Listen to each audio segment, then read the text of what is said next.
যে বর্তমান সমাজে আমরা একটা জিনিস খুবই দেখতে পাচ্ছি, সেটা হচ্ছে যে মানুষ একটা গা বাঁচানো পথে সবাই হাঁটছি।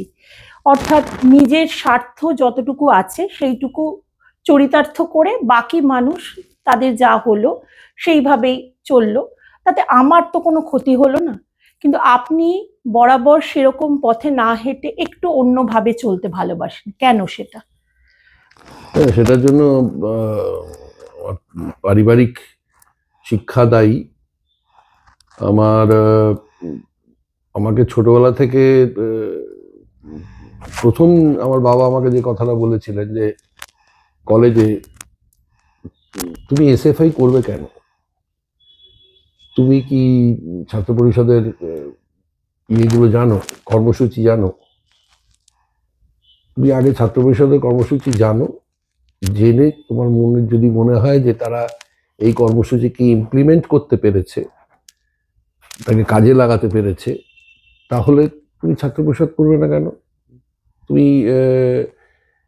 যেহেতু তোমার পরিবার একটা সিপিআইএম এর সঙ্গে যোগাযোগ আছে, সেহেতু শুধু এসএফআই করবে কেন?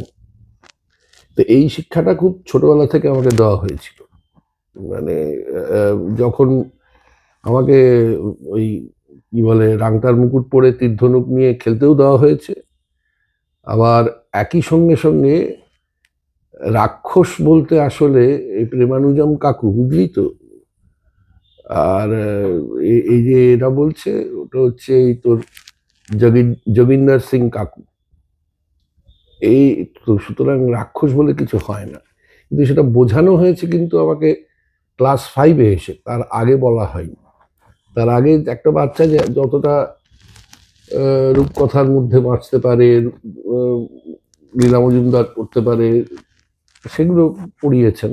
ফলত রিজিডিটিটা কোথাও সেটাকে আমার ছোটবেলার থেকে তৈরি হয়।